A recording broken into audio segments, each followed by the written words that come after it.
असम के मुख्यमंत्री हेमंत बिस्वा शर्मा का कहना है कि आफताब लव जिहाद के मिशन पर था। हिंदू भोले होते हैं, हिंदू लड़कियों को टारगेट कर रहा था।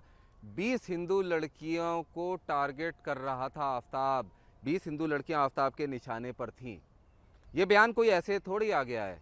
इस बयान के पीछे भी बहुत बड़ी वजहें हैं। सबसे पहली बात यह कि जब आफताब अमीन पूनावाला का नाम श्रद्धा हत्याकांड मामले में सामने आया, तब सबसे पहले एक जमात ने ये शुरू कर दिया कि आफताब अमीन पूनावाला मुस्लिम ही नहीं है, वो पारसी है। सीधे तौर पर सोशल मीडिया पर इस तरह का एक कैंपेन चलने लगा, जबकि बात ये होनी चाहिए थी कि हत्या हुई है, किस लिए हत्या हुई है, किस वजह से हत्या हुई है और हत्या के पीछे क्या साजिश हो सकती है, इस पर इन्वेस्टिगेशन की जाती। लेकिन सबसे पहले ये प्रोपेगेंडा शुरू हो गया, जो कि बाद में साफ हो गया कि आफताब अमीन पूनावाला मुस्लिम कम्युनिटी से ही ताल्लुक़ रखता है और श्रद्धा वॉकर एक मराठी हिंदू है। जिसके बाद सीधे तौर पर इन्वेस्टिगेशन शुरू हुई। आफताब अमीन पूनावाला मुंबई में बहुत सालों से रहता था, उसका परिवार भी मुंबई में था, आफताब नौकरी भी कर रहा था। लेकिन आखिर उसने श्रद्धा वॉकर को ही क्यों चुना? क्या वजह थी कि श्रद्धा वॉकर को ही चुना? और क्या आफताब अमीन पूनावाला श्रद्धा वॉकर से सच में प्यार करता था? क्योंकि जो कुछ हुआ छतरपुर के फ्लैट में हुआ या बीच में मारपीट होती थी, उसे देखकर कोई भी नहीं कह सकता कि ये प्यार का कोई मामला था। आफताब अमीन पूनावाला के टारगेट पर श्रद्धा थी, आफताब अमीन पूनावाला श्रद्धा से प्यार करता था। ये अगर किसी से भी पूछा जाएगा तो इसका जवाब सीधे तौर पर यही देगा कि आफताब अमीन पूनावाला को फांसी होनी चाहिए, उसके सख्त से सख्त सज़ा मिलनी चाहिए, क्योंकि जो हरकत उसने की है वो कोई भी आशिक अपनी माशूका के साथ कर ही नहीं सकता। अब आफताब अमीन पूनावाला की जो इन्वेस्टिगेशन है वो शुरू हुई, जिसमें मुंबई पुलिस ने शुरुआती इन्वेस्टिगेशन में पता किया कि आफताब अमीन पूनावाला कम से कम 4 लड़कियों के संपर्क में था। 4 लड़कियों से वो इश्क भरी बातें किया करता था, जिनकी पहचान हो चुकी है। जो सूत्र बता रहे हैं कि उनमें से 2 से पूछताछ भी की जा चुकी है। ये चारों लड़कियां भी हिंदू थीं, जो कि मुंबई पुलिस की इन्वेस्टिगेशन में बात सामने आई है। बम्बल ऐप और कई दूसरी डेटिंग ऐप के ज़रिए आफताब अमीन पूनावाला जो है वो इन लड़कियों के संपर्क में था। श्रद्धा वॉकर लापता हो गई, उसका परिवार उसके दोस्तों के थ्रू श्रद्धा वॉकर के संपर्क में था। जब दोस्तों ने बताया कि श्रद्धा का कोई पता ठिकाना नहीं है, बहुत दिनों से सोशल मीडिया पर भी एक्टिव नहीं है, उससे किसी तरह का कोई संपर्क नहीं हो रहा, श्रद्धा के भाई को बताया। तब श्रद्धा के भाई ने परिवार को बताया।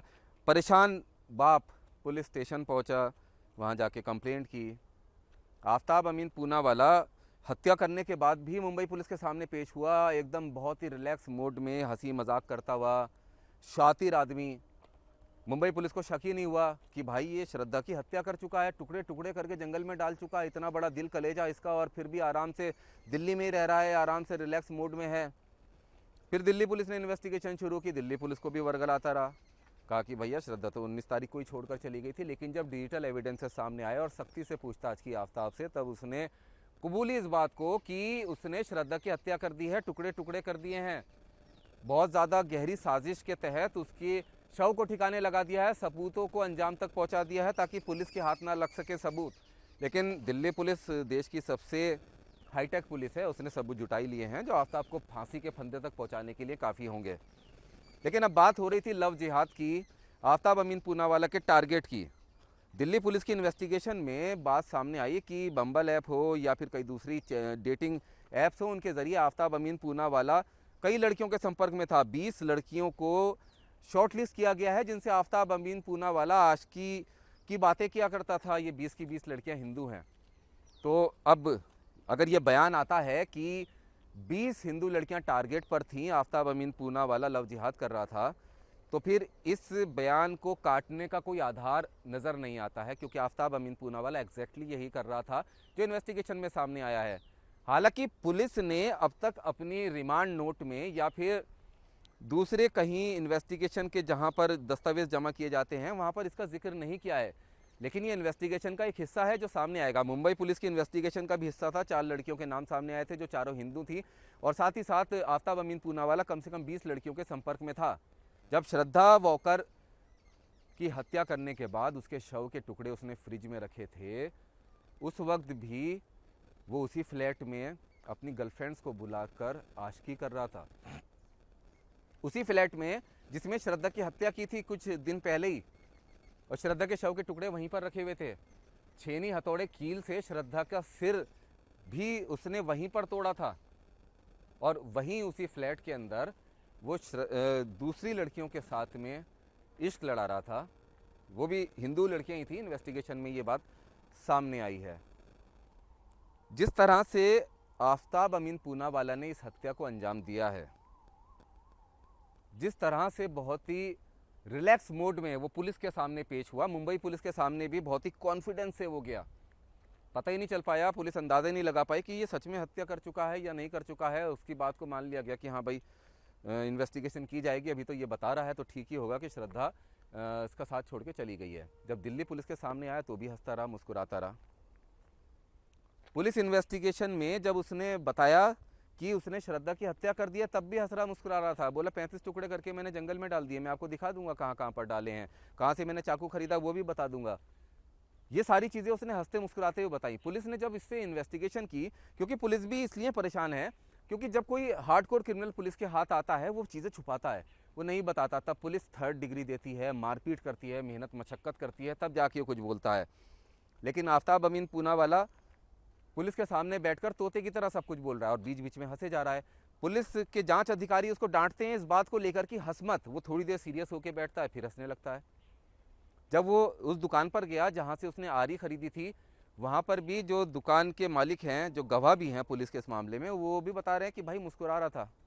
जब आफ्ताब अमीन पूनावाला को उसके घर पर केस का रिक्रिएशन कराने के लिए लेकर गए, तब घर पर पुलिस वालों को मुस्कुरा के कह रहा है कि मैं अगर आप कभी और आते तो मैं आपको चाय ज़रूर पिलाता। महरौली के जंगल में जब श्रद्धा के शव के टुकड़े ढूंढने के लिए पुलिस की टीम जाती, तब मुस्कुराता वो पुलिस के साथ हंसी मजाक कर रहा है, नॉर्मल एकदम। उसको कोई अफसोस ही नहीं है, उसको कोई एहसास ही नहीं है कि उसने क्या किया है।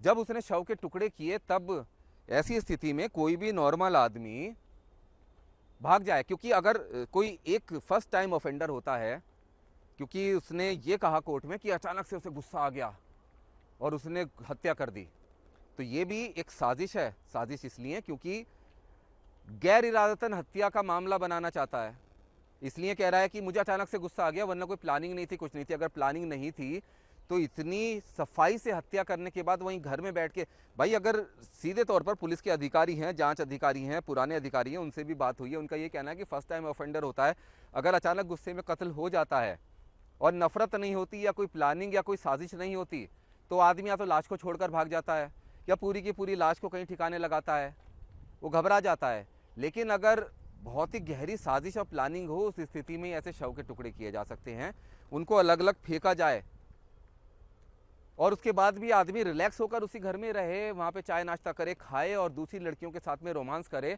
तो ये सीधे तौर पर एक गहरी साजिश की तरफ इशारा करता है। अब इसमें यही सवाल उठता है कि क्या किसी मिशन पर था आफ्ताब? क्या आफ्ताब ने जो श्रद्धा की हत्या की, क्या उससे पहले भी किसी और तरह की वारदात या किसी और तरह के अपराध को आफ्ताब अंजाम दे चुका था?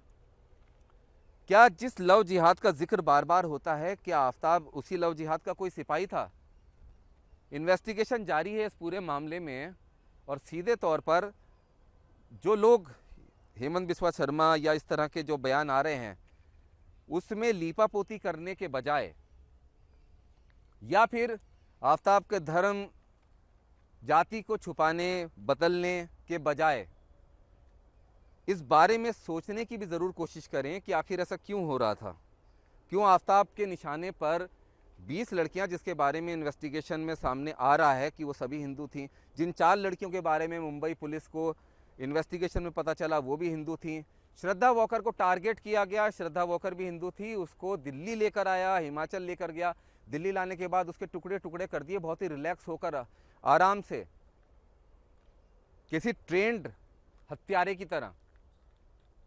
उसके बाद फिर आराम से रिलैक्स होकर बैठा हुआ है और आज भी कोर्ट हो, महरौली का जंगल हो जहां पुलिस लेके जाती है, उसके घर पर डेमो के लिए लेके जाया जाए, या इन्वेस्टिगेशन ऑफिसर के सामने आफताब बैठा हो मुस्कुराता रहता है, हंसता रहता है, कोई शिकन नहीं, किसी तरह का कोई पछतावा नहीं दिखता, तो क्या ये ना कहा जाए कि एक गहरी साजिश का भी एक मोहरा आफताब हो सकता है? श्रद्धा की हत्या में आफताब के साथ ये कुछ और लोग भी शामिल हो सकते हैं जिन्होंने इस पूरी साजिश को रचा हो।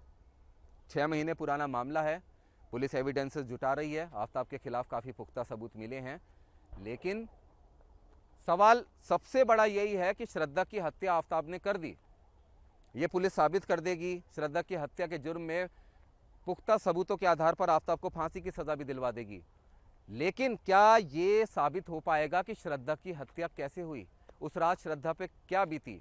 आफताब का कहना है कि उसने गला दबाकर मार दिया, हो सकता है कि उसने उसका गला काट कर मारा हो सकता है कि श्रद्धा को उसने गोली मारी हो सकता है श्रद्धा को जहर दिया हो सकता है जिंदा श्रद्धा के टुकड़े टुकड़े करके उसे तड़पा तड़पा के मारा हो।